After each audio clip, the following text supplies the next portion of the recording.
Winter soldiers, according to Thomas Paine, are those Americans who stand up for the soul of their nation in its darkest times. And we're carrying on a legacy of hundreds of years of veterans and soldiers speaking out and resisting against policies that are unjust and that damage the military and damage humanity. These events happen in our name, and each and every single one of you are responsible for this as well. I am very sorry for my actions, and I can't take back what I did. I ask the forgiveness of the people of Iraq and of my country, and I will not enable this any further. General Petraeus, you may not remember me, but you once led me. You're no longer a leader of men. You've exploited your troops for your own gain and have become just another cheerleader for this occupation policy that is destroying America. Here I am in the desert again, a compass and a weapon, a lost American. I started out with a simple plan and a locket in my hand. There are a lot of factors that are causing the breakdown of the military. I want you to know that I'm very proud of the men and women that I personally served with. They were an outstanding group of men and women. However, I look back in the past 6 years as someone who did enlist after September 11th, and I look back and I wonder, what did I do? I mean, I enlisted to be part of the solution, not part of the problem, but I feel like I did just the opposite. And I know a lot of people in my unit feel the same way. And I think what a disgrace and what a tragedy it is that these are men and women who served mostly with the right intentions, and they were mistreated, and their patriotism and their willingness to serve was exploited and taken advantage of. I believe if you truly want to support the troops, the best way you can do that is to oppose this war, to help bring this war to an end, to help end this war that we never should have been sent to in the first place. Fall out with the rest of your brothers, with the rest of your sisters, the heroes on the line, and carry out what your leader says forward here. This is a picture here of me when I was about 10 years old, wearing all camo, having a pair of dog tags, and giving my Boy Scout salute.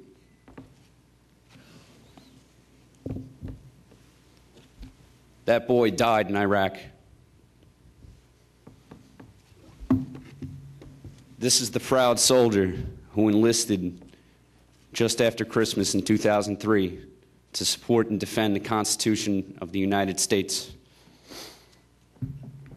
That boy is dead. After going to Iraq, I quickly learned that it wasn't at all like I thought it was going to be. The people of Iraq were not grateful for us liberating them. They were angry because we were oppressing them. We gave them curfew and told them that if they came out at night, they'd be arrested, sometimes physically abused. They were often harassed. On a day in the early summer of 2005, in the area of operation of the 42nd Infantry Division, there was a traffic control point shooting. Traffic control point shootings are rather common in Iraq. They happen on a near or daily basis. What happened was a vehicle was driving very quickly towards a traffic control point.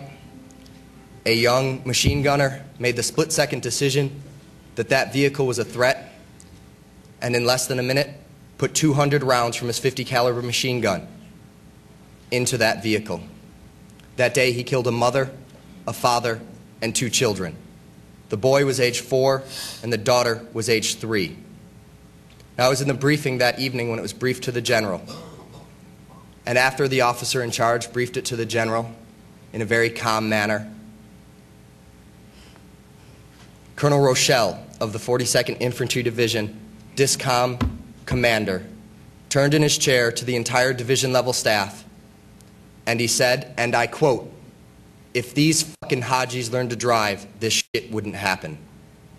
I looked around every time that word Haji was used, and I thought about that soldier who will carry that with him for the rest of his life, and I thought about the 4 Iraqis whose bloodline was ended on that day. And Colonel Rochelle could not think of any of that, but only his own racism and dehumanization that has started at the commander-in-chief of this war and worked its way down the entire chain of command. I know this panel is called The Breakdown of the Military, and it's my position that this is not necessarily a bad thing. To me, this phenomenon that we're witnessing is actually a natural evolution, and any time you organize human beings to come together to use violence as a way of conflict resolution, you will have a breakdown of that organization. I can speak for myself. Those two gentlemen spoke for themselves. I would like nothing better than to testify under oath before Congress. Carry out what your leader says, for what his leader says is that his leader says this is right for the people. I'll never forget the things that happened over there. I think about them every day. And I hope wholeheartedly that the American people can understand the impact this occupation is having on the United States military. And I hope that people really wish to educate themselves about the true nature of combat in Iraq and the effect it has on our military, because it's tearing us apart.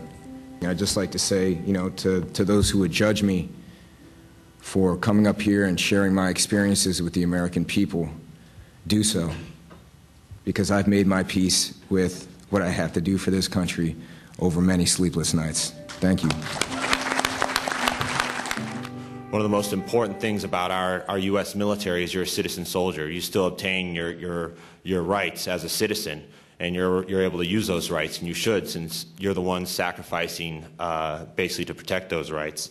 So it'll be a shame if the actual use of your First Amendment right becomes unpatriotic. This incident does not reflect negligence on the part of the soldiers directly involved, but it does illustrate the carelessness with which the U.S. military handles civilian casualties on the battlefield. We fired automatic weapons into the middle of a wedding party, wounding and killing several guests, and our only reaction afterwards was to drive away and forget about it. And that's the thing. It's so difficult to get up here and talk about these things for obvious reasons, but what's also difficult is that, like right after this happened, we never talked about it again. We drove away and we went back. We didn't even tell the other guys back at the post about this. This was just something that we just shuffled it back in our minds.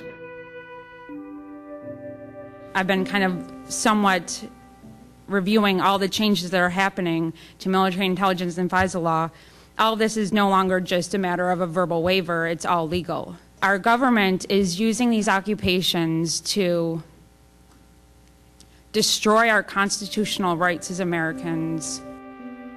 I could kind of go through some of the different instances that happened where I feel that information was collected, which we could have very well known it was misinformation. We passed it on anyway. But I think more importantly, I want to just speak to the fact that it is not only our soldiers, Marines, National Guard reservists, airmen and women fighting in Iraq and Afghanistan that are supporting these wars. It is every single member of the military, whether or not you are stateside, whether or not you are abroad, whether or not you are intercepting transmissions in country. By serving in the military, we are all supporting the occupations. And I just think that's really incredibly important for us all to recognize, because people always want to look and put so much on the shoulders of our veterans who have witnessed so much in Iraq and Afghanistan and act as if they are the only ones that have to bear the burden of ending these occupations. But I, for one, having served many years before 9/11 and before Afghanistan and before Iraq, am so sorry that through my service, I, in any way, shape, or form, supported the initiation of wars which put you all in such horrible, horrible, horrible positions. No one will ever understand why thousands of beautiful, healthy young statues must fall. Smoke and explosions surround me. A flood of hate, it drowns me. I cannot live.